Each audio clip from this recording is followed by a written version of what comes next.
आज है 3 जून, हम 2 जून और 3 जून दोनों दिन की करंट अफेयर पर डिस्कस करेंगे, क्योंकि 2 तारीख को क्या था कि संडे था, ठीक है। तो संडे को क्या करते हैं कि हम करंट अफेयर लेके नहीं आते, उस दिन क्या करते हैं, टेस्ट होता है। अगर आपको भी टेस्ट देना है, हर संडे को टेस्ट होता है, याद रखिएगा। इस बार क्या हुआ था कि हमने मई 2024 का कंप्लीट टेस्ट लिया था, ठीक है। अगर आपको हर संडे को टेस्ट देना है, वीकली, मंथली और वीकली दोनों टेस्ट होते हैं, तो आपको क्या करना होगा कि डिस्क्रिप्शन में जाइए यूट्यूब की में, और टेलीग्राम दिया गया होगा, उस टेलीग्राम की जो लिंक है उसके द्वारा आप टेलीग्राम को ज्वाइन कर लीजिए, ठीक है। तो उसके बाद में हर हर वीकली आप जो है टेस्ट भी दे पाएंगे और हर मंथ भी टेस्ट दे पाएंगे, ठीक। तो आज का जो पहला प्रश्न है, एक बार उस पर आ जाते हैं कि नीचे दिए गए तथ्यों को देखें तथा गलत विकल्प का चयन करें। इसमें से हमें क्या करना है, गलत विकल्प का चयन करना है, ठीक है। पहला ऑप्शन ये है कि आरबीआई की रिपोर्ट के अनुसार भारत एशिया में मिलेट्स उत्पादन में लगभग 80% और वैश्विक मिलेट्स उत्पादन में 20% का योगदान करता है। अगला ऑप्शन है कि रिपोर्ट के अनुसार मिलेट्स उत्पादन तथा उत्पादन क्षेत्र पिछले कुछ वर्षों से स्थिर बना हुआ है। आगे कहता है कि मिलेट्स उत्पादन को बढ़ावा देने हेतु वर्ष 2018 को भारत द्वारा राष्ट्रीय मिलेट वर्ष तथा वर्ष 2023 को संयुक्त राष्ट्र महासभा द्वारा अंतर्राष्ट्रीय मिलेट वर्ष के रूप में मनाया गया है।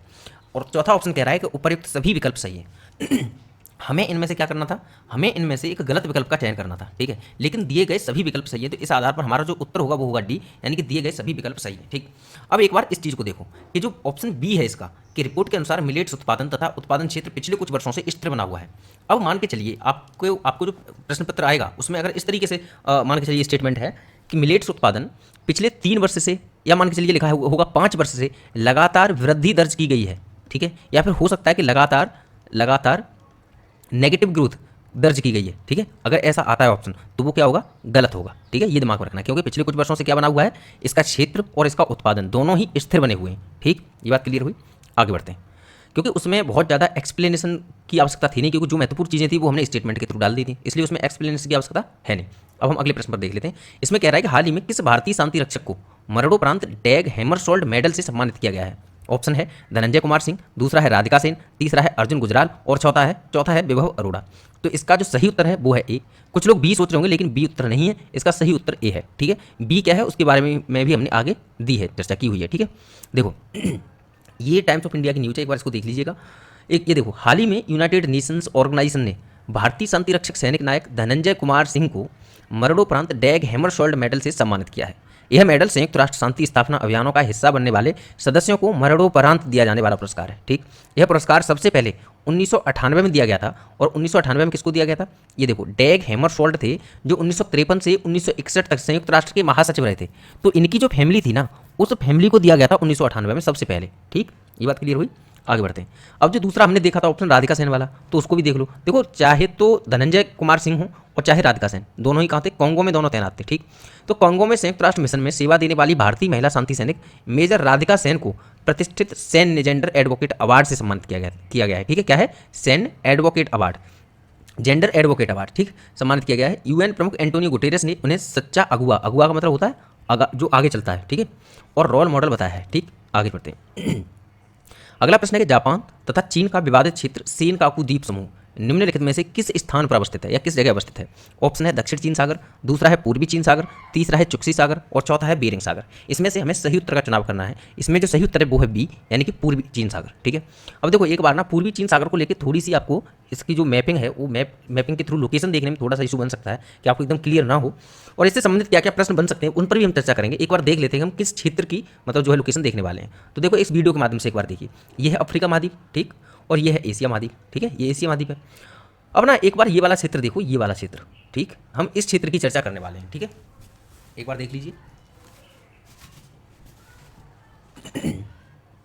ठीक है। आगे बढ़ते हैं।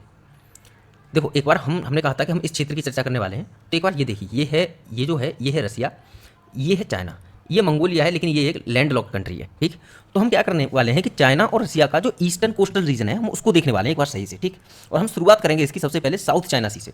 तो देखिए ये है साउथ चाइना सी, देखिए क्या ये साउथ चाइना सी देख पा रहे हैं आप, क्योंकि साउथ चाइना सी आपको इसलिए पता होगा क्योंकि इसकी चर्चा हर तीसरे दिन चली ही जाती है न्यूज़पेपर्स में, कभी करंट अफेयर में भी, तो इसलिए ये हमें इसके बारे में, इसकी लोकेशन के बारे में पता ही रहता है, ठीक। ये साउथ चाइना सी है।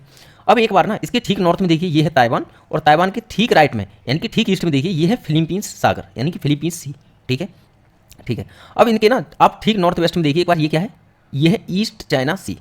हम जो सेनकाकू आइलैंड्स की बात कर रहे हैं वो सेनकाकू आइलैंड्स ईस्ट चाइना सी में ही तो हैं, ठीक, ठीक है, मान के चलिए यहाँ पर है वो। आइलैंड्स, ठीक।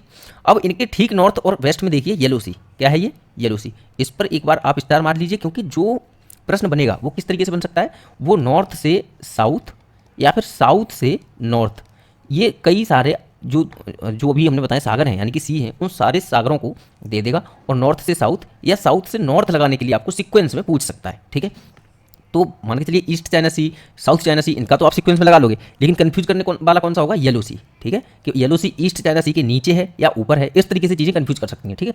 अब इसके ऊपर देखिए एक बार, ये है sea of Japan, sea of Japan. तो सी ऑफ जापान यानी कि जापान सागर है ये, और उसके ऊपर है सी ऑफ ओखोटस्क, ठीक है, सी ऑफ ओखोटस्क यानी कि ओखोटस्क सागर, ठीक है, इसको ओखोट्स्क सागर भी बोलते हैं, ठीक।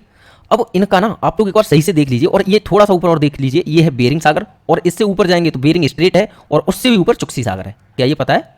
ये बातें हमने कल जो प्रश्नों वाली जो क्लास थी उसमें हमने सही से चर्चा की हुई थी इसके बारे में, ठीक है। अब इन सारे सागरों को आप नॉर्थ से साउथ और साउथ से नॉर्थ एक बार सीक्वेंस में याद कर लेना, ठीक।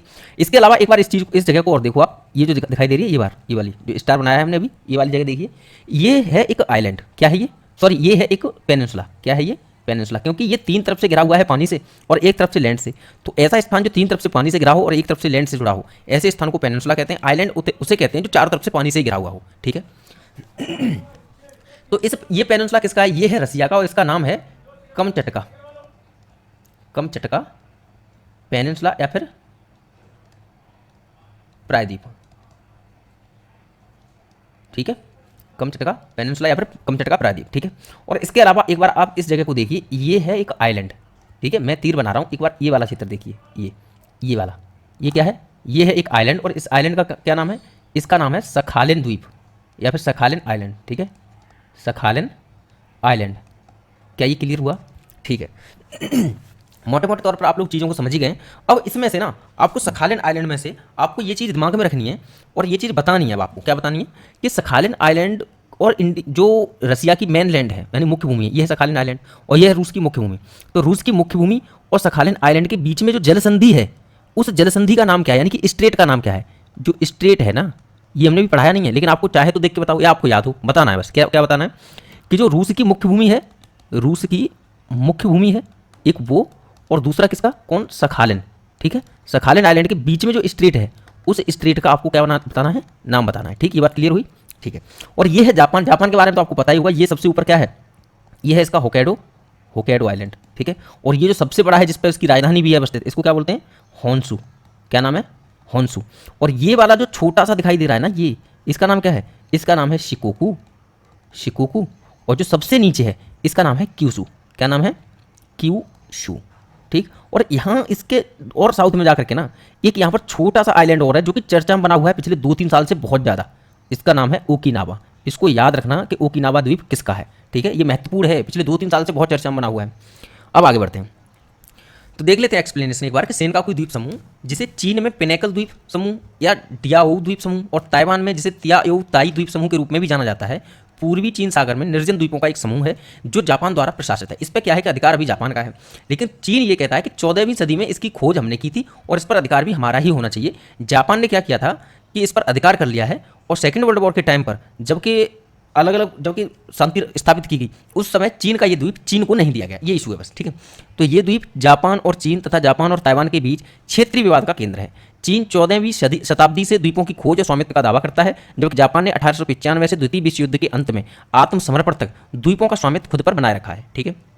आगे बढ़ते हैं, अगला कह रहा है कि हाल ही में भारत में लिविंग विल को लागू करने वाला भारत का पहला राज्य कौन सा बन गया है। ऑप्शन है उत्तराखंड, सिक्किम, गोवा या केरल। तो इसका जो सही उत्तर है वो है सी, यानी कि गोवा, ठीक है। अब ये तो हमारे समझ में आ चुकी है कि भाई इसका जो सही उत्तर है वो गोवा है, लेकिन सवाल ये है कि भाई लिविंग विल क्या है, ये लिविंग विल है क्या। तो देखो एक बार समझ लो, मान के चलो कोई इंसान है एक्स, ठीक है, और इसको कोई ला इलाज बीमारी है। ला इलाज बीमारी का मतलब ये हो गया कि कोई ऐसी बीमारी है कि ये व्यक्ति सही नहीं होगा, और ये व्यक्ति क्या है कि मान के चलिए या तो ऐसी स्थिति में है कि कोमा में है, या फिर ऐसी स्थिति में है कि कोमा में नहीं है लेकिन उसके बावजूद इसके हाथ पैर नहीं चल सकते, बस लेटा रह सकता है, ठीक है, ऐसी स्थिति में है। और दूसरी बात क्या कि भविष्य में इस व्यक्ति के बिल्कुल शुद्ध रूप से जैसे व्यक्ति अपना जीवन जीता है इस तरीके से जीने की जो संभावना है, यानी कि सही से अपने खुद के बल पर चलने फिरने की और ऐसी संभावना है, वो नहीं है। अगर ऐसी स्थिति में कोई व्यक्ति है तो ऐसा व्यक्ति ये हो सकता है उसके दिमाग में ये आ जाए कि मैं क्यों ये इस तरह की जीवन जीऊँ, इससे ज़्यादा बेहतर है कि मुझे मर जाना चाहिए, कम से कम मुझे कष्ट तो नहीं झेलना पड़ेगा। ठीक है, अगर दिमाग में ये आता है, एक दिन नहीं आएगा, 2 दिन नहीं आएगा, लेकिन सालों सालों के हिसाब से जब व्यक्ति बेड पर ही पड़ा रहेगा तो हो सकता है उसके दिमाग में ये चीज़ आ जाए। तो अब क्या होगा, अब इस व्यक्ति को डिसीजन लेना है कि वो अपनी इच्छा मृत्यु प्राप्त करना चाहता है। इच्छा मृत्यु मतलब यूथेनेसिया। क्या होता है? यूथेनेसिया यानी कि इच्छा मृत्यु, यानी कि वो चाहता है कि उसको मार दिया जाए, लेकिन कैसे, और ये डिसीजन कैसे ले पाएगा ये व्यक्ति, सबसे बड़ा सवाल ये है। तो ये व्यक्ति डिसीजन तो ले नहीं पाएगा। तो लिविंग विल का मतलब क्या है? लिविंग विल का मतलब ये है कि कोई व्यक्ति ऐसी स्थिति में जाने से पूर्व ये डिसीजन ले सकता है कि अगर वो इस स्थिति में जाता है, अगर कोई व्यक्ति इस स्थिति में जाता है तो उसको मार देना चाहिए, यानी कि उसको मृत्यु दे देना चाहिए या नहीं, इसका डिसीजन कौन व्यक्ति करेगा, कौन व्यक्ति करेगा, ये पहले से अपना लिख के रख देगा, उसको वो कहेंगे लिविंग विल। क्या बात समझ में आई?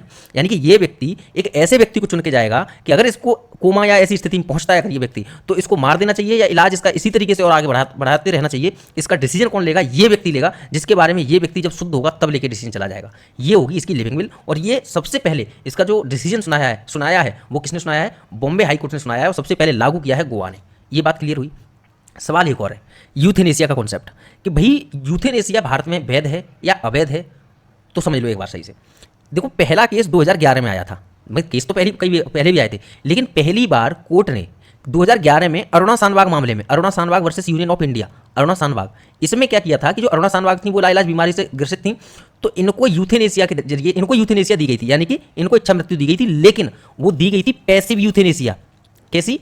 Passive euthanasia. सवाल ये आता है कि भाई पैसिव यूथेनेसिया क्या है? तो देखो, अगर कोई व्यक्ति ये कहे कि भाई मैं तो जीवित नहीं, मतलब मैं तो सही नहीं हूँगा, अगर ऐसी स्थिति में हूँ तो एक काम करो कि मुझे दवाइयाँ दे दो ऐसी जिससे मेरी मृत्यु हो जाए। तो अगर किसी को दवाइयाँ दी जाएँ जिससे उसकी मृत्यु हो, तो वो होती है एक्टिव यूथेनेसिया।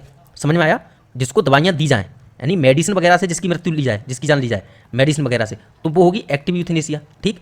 लेकिन मान के चलिए कोई व्यक्ति वेंटिलेटर और ऐसे तमाम चिकित्सकीय उपकरणों के बेसिस पे जिंदा है, यानी कि अगर वो उपकरण हटा दिए तो उसकी मृत्यु हो जाएगी, उन्हीं उपकरणों पर जिंदा है और कोई डिसीजन नहीं ले पा रहा, भविष्य में उसके सही होने के चांस नहीं है, तो डिसीजन ये लिया जा सकता है कि भाई एक काम करो, इसको तमाम दवाइयां ला करके मारो मत, बल्कि जो उपकरण लगे हुए हैं वो उपकरण हटा दो आप केवल, उसी से उसकी बेचारी की मृत्यु हो जाएगी। तो अगर वो उपकरण हटाए जाते हैं तो वो जो यूथेनेसिया होगी उसे कहा जाएगा पैसिव यूथेनेसिया। क्या बात समझ में आ रही है? एक्टिव यूथेनेसिया का तात्पर्य क्या है? एक्टिव यूथेनेसिया का मतलब मेडिसिन वगैरह से उसकी जान ली जाए। तो 2011 में जो अरुणा शानबाग मामले में जो कोर्ट ने जो यूथेनेसिया का जो डिसीजन सुनाया था वो कब सुनाया था? पैसिव यूथेनेसिया का डिसीजन सुनाया था, यानी कि इनकी जो मृत्यु दी जाएगी इन्हें वो पैसिव यूथेनेसिया के माध्यम से दी जाएगी। ये बात समझ में आई? ये 2011 की बात थी। उसके बाद में 2018 में एक और केस आया जिसे common cause versus Union of India कहा जाता है। क्या कहा जाता है? Common cause versus Union of India. ये जो कहानी सुना रहा हूँ ना बेटा, इसको सही ढंग से याद कर लेना, क्योंकि जब आंसर राइटिंग करते हैं ना तो जब तक आपको ये फैक्ट याद नहीं होंगे ना तब तक आप बहुत बेहतर आंसर नहीं लिख सकते हो, और अगर आपको ये फैक्ट पता होंगे तो आप आंसर लिख सकते हो। ये ध्यान रखना। अगर आपको फैक्ट नहीं है ना पता तो आप चाहे तीनों लोगों में घूमो कि मेरा आंसर अच्छा नहीं आ रहा, कोई कितना भी प्रयास कर ले, आप जब तक अपने आंसर्स में फैक्ट नहीं डालोगे, यूनिकनेस नहीं लाओगे, आप केवल लंबी लंबी बातें करते रहो, उससे कुछ नहीं होगा। आपको वहाँ पर फैक्ट देने पड़ेंगे, डाटा देना पड़ेगा, तब आपका जो प्रभाव है वो एग्जामिनर पर पड़ेगा। इसलिए याद रखना, ये सारी चीज़ें क्या करना है, ये सारी की सारी चीज़ें याद रखनी है, क्योंकि आपको अपने आंसर में मेंशन करना ही करना है। ठीक है। तो देखो 2018 में क्या हुआ, कॉमन कॉज का मामला आया और उसमें यह कहा गया कि 2011 में जो आपने अरुणा शानबाग मामले में पैसिव यूथेनेसिया के माध्यम से उनकी जान ली थी या उनको मृत्यु दी थी, ये बताओ क्या ये वैलिड था? तो इसमें कोर्ट ने यह माना कि हाँ 2011 में लिया गया जो डिसीजन था पैसिव यूथेनेसिया के माध्यम से जान लेना वो वैलिड था, यानी कि वो वैध है। अब समझो, अगर सवाल ये आए कि पैसिव यूथेनेसिया को, अब प्रीलिम्स का सवाल कर रहा हूँ, कि पैसिव यूथेनेसिया को मान के चलिए भारत में वैध किस केस में करार दिया गया है, तो अरुणा शानबाग मामले में नहीं करार दिया गया है। वो करार कब दिया गया है? कॉमन कॉज मामले में। इसमें दिया गया था, डिसीजन दिया गया था, लेकिन वैध करार दिया गया था कॉमन कॉज मामले में। याद रखना इस चीज़ को। आगे बढ़ते हैं। देखो लिविंग विल अभी हमने देखी है, इसको देख लेते हैं। हाल ही में मुंबई हाई कोर्ट ने गोवा में लिविंग विल को मंजूरी दी है। ठीक। इस प्रकार गोवा देश का पहला राज्य बन गया है जहां लिविंग विल को लागू किया गया है। अब देख लो एक बार, कानूनी भाषा में लिविंग विल को एडवांस मेडिकल डायरेक्टिव के रूप में भी जाना जाता है, जो किसी व्यक्ति को किसी अन्य व्यक्ति को अपने चिकित्सा उपचार के संबंध में निर्णय लेने की शक्ति प्रदान करने का अधिकार देता है जब वह कोमा या बेहोशी की स्थिति में होता है। अभी हमने समझा था अच्छे से। ठीक। अब एक और बात देख लो जो हमने फैक्ट एक बार समझे थे कि सर्वोच्च न्यायालय यानी सुप्रीम कोर्ट ने अरुणा रामचंद्र शानबाग बनाम यूनियन ऑफ इंडिया केस के 2011 के मामले में निष्क्रिय इच्छा मृत्यु को स्वीकार किया था। ठीक है। जिससे उन रोगियों से जीवन निर्वाह देखभाल वापस लेने की अनुमति प्राप्त हुई जो स्वयं निर्णय लेने में असमर्थ थे। इस मामले में अरुणा शानबाग निष्क्रिय अवस्था में थी। ठीक है। अब आगे देखो, common cause versus Union of India 2018 मामले में भारत के सर्वोच्च न्यायालय ने लिविंग विल के महत्व को उजागर करते हुए निष्क्रिय इच्छा मृत्यु यानी पैसिव यूथेनेसिया को वैध बनाया है। ठीक है। तो वैध कब बनाया है? Common cause versus Union of India मामले में। ठीक है। ये बात क्लियर हुई। आगे बढ़ते हैं। अगला प्रश्न कह रहा है कि हाल ही में विश्व स्वास्थ्य संगठन ने 2024 के नीलसन मंडेला पुरस्कार से किसे सम्मानित किया है? ऑप्शन है इसरो, निमहंस, आयुष मंत्रालय या नीति आयोग। तो इसका जो सही उत्तर है वो है बी, यानी कि निमहंस। एक बार ये है टाइम्स ऑफ इंडिया की न्यूज, एक बार इसको देखना चाहो तो देख लेना। ठीक, देखो निमहंस को 18 जुलाई को नीलसन मंडेला पुरस्कार से सम्मानित किया जाएगा। निमहंस को समावेशी स्वास्थ्य विकास के लिए पुरस्कार मिलेगा। अब निमहंस के बारे में देख लो कि निमहंस की फुल फॉर्म क्या है? National institute for mental health and neuron science है। अब देखो बोहरे समिति की सिफारिश पर 1954 को इसकी स्थापना की गई थी और भारत की प्रथम स्वास्थ्य मंत्री तथा प्रथम कैबिनेट मंत्री राजकुमारी अमृता कौर द्वारा इसकी स्थापना की गई थी। ठीक है, 1994 को इस संस्थान को डीम्ड यूनिवर्सिटी का दर्जा प्राप्त हुआ। ये बात क्लियर हुई, ये याद रखना फैक्ट। आगे देख लेते हैं। हाल ही में डीआरडीओ उद्योग उत्कृष्टता केंद्र अकादमी का उद्घाटन कहाँ किया गया है? ऑप्शन है IIT Madras, IIT Mumbai, IIT Kanpur, IIT Kolkata. इसका जो सही उत्तर है वो है सी, यानी कि आईआईटी कानपुर। ठीक है, देखो डीआरडीओ उद्योग अकादमी उत्कृष्टता केंद्र का शुभारंभ आईआईटी कानपुर में हुआ है और आईआईटी कानपुर भारत की राष्ट्रीय महत्व की संस्थान है। इस संस्थान का शुभारंभ करने का उद्देश्य रिसर्च करना तथा डीआरडीओ एक्सपोर्ट बढ़ाना था। ठीक, आगे बढ़ते हैं। हाल ही में मासिक धर्म अवकाश नीति प्रारंभ करने वाला देश का पहला उच्च न्यायालय कौन सा है? ठीक है, तो मंथली लीव पॉलिसी स्टार्ट की है किसने? उड़ीसा, मध्य प्रदेश, केरल या सिक्किम। तो इसका जो सही उत्तर है वो है डी, यानी कि सिक्किम। ठीक है, देखो देश का सबसे छोटा हाईकोर्ट है, सिक्किम के हाईकोर्ट की बात चल रही है। ठीक है, और मासिक धर्म अवकाश की शुरुआत करने वाला देश का पहला हाईकोर्ट बन गया है। ठीक है, इस हाईकोर्ट द्वारा कहा गया है कि महिला कर्मचारी 1 महीने के भीतर 2 से 3 दिन का अवकाश ले सकती हैं। ठीक है, बात क्लियर हुई कि नहीं हुई? अब देखो आगे, इस अवकाश के लिए हाईकोर्ट में महिला कर्मचारी को चिकित्सा अधिकारी से अनुशंसा लेने पर अवकाश प्राप्त किया जा सकता है। ठीक, अब एक बात ध्यान दो, जितने भी महारथी हैं सबको अपना अपना ज्ञान देना है कमेंट सेक्शन में। क्या ज्ञान देना है? देखो पहली बात तो ये कि जो रसिया और रसिया की जो रसिया मेनलैंड थी उसमें और सखालिन आइलैंड के बीच में जो स्टेट थी, यानी कि जो जलसंधि थी, उसका नाम बताना था। ठीक है, स्टेट का नाम। अब जो दूसरी चीज़ बतानी है वो क्या बतानी है कि भाई सिक्किम हाई कोर्ट ने ये डिसीजन लिया है मासिक जो मंथली लीव दी जाएगी 2-3 दिन की महिलाओं को, उसको लेने का सिक्किम हाई कोर्ट ने जो है फैसला लिया है। ये बात समझ में आई आपको? अब सवाल ये है कि ये जो डिसीजन होगा ये केवल सिक्किम में लागू होगा, या पूरे देश में लागू होगा? सवाल है ये आपके लिए। और दूसरा क्या है? देखो यहाँ पर क्या होता है कि सबके अपने अपने डिसीजन होते हैं। ठीक है, अपने अपने डिसीजन होते हैं। मैं थोड़ा सा आपको मेंस वाले नजरिए से सोचने को बता रहा हूँ कि एक बात बताओ, हमारे देश में जो वुमन की पार्टिसिपेट रेट है, वर्किंग पार्टिसिपेट रेट है, वो बहुत कम है, आपको पता ही है। और दूसरा ये कि हम वुमन की जो पार्टिसिपेट रेट है वो बढ़ाना चाहते हैं। ठीक है भाई, ये भी क्लियर है। तो अब क्या है कि अगर हम वुमन को महीने में अगर 2-3 दिन की छुट्टी देंगे, भाई पुरुषों को तो नहीं मिलती है, केवल महिलाओं को मिलती है। तो सवाल ये है कि जो नियोक्ता होगा, यानी कि ऐसा व्यक्ति जो नियोजित करेगा, यानी कि नौकरी पर लगाएगा, तो क्या महिलाओं को वरीयता देगा? सवाल ये है। तो क्या ये अगर वुमन लीव दी जाती है, पहला सवाल ये है कि ये जो डिसीजन लिया है वो केवल सिक्किम में लागू होगा या पूरे देश में, ये बताना है। दूसरा कि जो वुमन को लीव अगर ये दी जाएगी तो ये लीव भविष्य में ये महिलाओं के लिए ही फायदेमंद होगी या इससे कुछ नुकसान है? आपको क्या करना है? देखो कोई भी डिसीजन लिया जाता है, हर डिसीजन के कुछ नकारात्मक और कुछ सकारात्मक पहलू होते हैं। ठीक है, लेकिन हम डिसीजन को अप्लाई करते हैं, किसी भी डिसीजन को, तो वो इस आधार पर करते हैं कि इसके नकारात्मक पहलू ज़्यादा हैं या सकारात्मक पहलू ज़्यादा हैं। ठीक है, अपने आप को संतुलित करना सीखिए अगर मेंस का आंसर लिखना है तो। और ऐसे की जो क्लास आ रही है ना, अभी हमने जो ऐसे शुरू किया, अगर आपको किसी को पता नहीं है तो आपको पता होना चाहिए कि हमारा ऐसे का प्रोग्राम है। ठीक है, और ऐसे का प्रोग्राम हमने शुरू किया था जिसमें 100+ एडमिशन हो चुके हैं और इसकी जो फीस है वो 499 रुपये है। और जो है इसमें हम आने वाले 2 से 2.5 महीने के अंदर क्या करेंगे कि यूपीपीसीएस और आरओ एआरओ के जितने भी ऐसे अभी तक आए हुए हैं उन सभी ऐसे को लेकर के उनके टॉपिक्स का एक क्या करेंगे, हम सीक्वेंस बनाएंगे कि भाई कौन कौन से टॉपिक हैं जो ज़्यादातर आए हैं, और उन टॉपिक पर हम क्या करेंगे कि उनसे संबंधित केस स्टडीज, कुछ एग्जाम्पल्स और क्या कुछ कोटेशन वगैरह प्रोवाइड करा के, और फिर हम उन पर बारी बारी से आंसर लिखवाएंगे। सब पर बारी बारी से नहीं, आंसर तो सबके लिखवाएंगे एक साथ, और फिर उनकी कॉपियाँ चेक करके उनको बताएंगे कि आप कहाँ मिस्टेक कर रहे हैं। उसके साथ ही हम पहले ये भी बताएंगे कि आंसर को किस तरीके से लिखना है, अपना जो आपको नजरिया रखना है वो किस तरीके से रखना है, और किस तरीके से आपको संतुलित रवैया अपनाना है। ठीक है, तो याद रखना आपको मीन्स के आंसर में भी अगर लिख रहे होंगे तो संतुलित रवैया अपनाना है। ये नहीं कि किसी के प्रति बहुत ही ज़्यादा फिदाइन हो जाओ, यानी कि बहुत ही ज़्यादा कट्टर होकर और उसके बारे में आप बोलने लग जाओ। ठीक है, तो अपने आप को संतुलित बनाए रखना है, याद रखना। अगर आपको मीन्स का आंसर अगर बहुत अच्छी क्वालिटी लेके आनी है तो अपने आप को संतुलित बनाना है। ठीक, अब ये देखो, इसमें आपको बताना है कि फायदे होंगे महिलाओं के लिए लंबे समय के लिए या फिर नुकसान होने वाले हैं। ठीक है, इस पर अपने विचार जरूर देने। ठीक है, मैं देखना चाहता हूँ किसके विचार सबसे बेहतर है, और जिसके विचार मुझे सबसे बेहतर लगे मैं क्या करूँगा उसको पिन कर दूंगा। ठीक है, और अगर मान के चलिए कि मुझे ऐसा लगा कि भाई कई लोगों के ज़्यादा विचार अच्छे हैं तो मैं क्या करूँगा, इसको अगली वीडियो जब लेके आएंगे तो उसमें सबकी कमेंट के बारे में बताएंगे कहाँ पर किसने क्या क्या लिखा था। ठीक, आगे बढ़ते हैं, क्योंकि ये टॉपिक ऐसा है जो मेंस का टॉपिक है और महत्वपूर्ण है टॉपिक, याद रखना। ये मेंस का टॉपिक है और सबसे बड़ी बात ये इंपॉर्टेंट है। ठीक है, और ये एक प्रशासक के तौर पर आपको ये डिसीजन लेने की अनुमति देता है कि आप चुनाव कर सकें कि आप क्या चुनेंगे और आप बता सकें कि कौन सा डिसीजन ज़्यादा बेहतर है। ठीक है, एक जो है ये डिस्प्यूट का मुद्दा है, एक ऐसा इशू है, ठीक है। इसलिए अब एक बार वन लाइनर प्रश्नों को और हम लेके आए, इनको एक बार देख लीजिए क्योंकि छूटे हुए थे बहुत समय से। देख लेते हैं कि स्टील इंडस्ट्री को बढ़ावा देने के लिए रांची में 2 दिवसीय अंतर्राष्ट्रीय सम्मेलन शुरू हुआ है। हालांकि इसको हम एक बार लेके आ चुके हैं प्रश्न को, ठीक है। आगे देखते हैं, केरल राज्य ने स्कूली पाठ्यक्रम में कृत्रिम बुद्धिमत्ता यानी कि आर्टिफिशियल इंटेलिजेंस को शामिल किया है, ठीक। किस राज्य ने किया है? अगर प्रश्न आए कि हाल ही में किस राज्य ने स्कूली पाठ्यक्रम में आर्टिफिशियल इंटेलिजेंस को शामिल किया, तो वो कौन सा राज्य होगा? केरल, ठीक है। आगे बढ़ते हैं, राजधानी दिल्ली में नशे के प्रति लोगों को जागरूक करने के लिए दिल्ली पुलिस ने से नो ड्रग्स, क्या है? से नो ड्रग्स विषय पर पेंटिंग प्रतियोगिता आयोजित की है, ठीक। ये हल्के लेके से बनना है, याद रख लेना। अगला है कि अमेरिकी नागरिक हरप्रीत सिंह चीमा और नवनीत कौर चीमा माउंट एवरेस्ट पर पहुंचने वाले पहले सिख दंपति बन गए हैं, इसको भी याद रखना है। आगे है सशस्त्र सेना चिकित्सा सेवा और IIT हैदराबाद।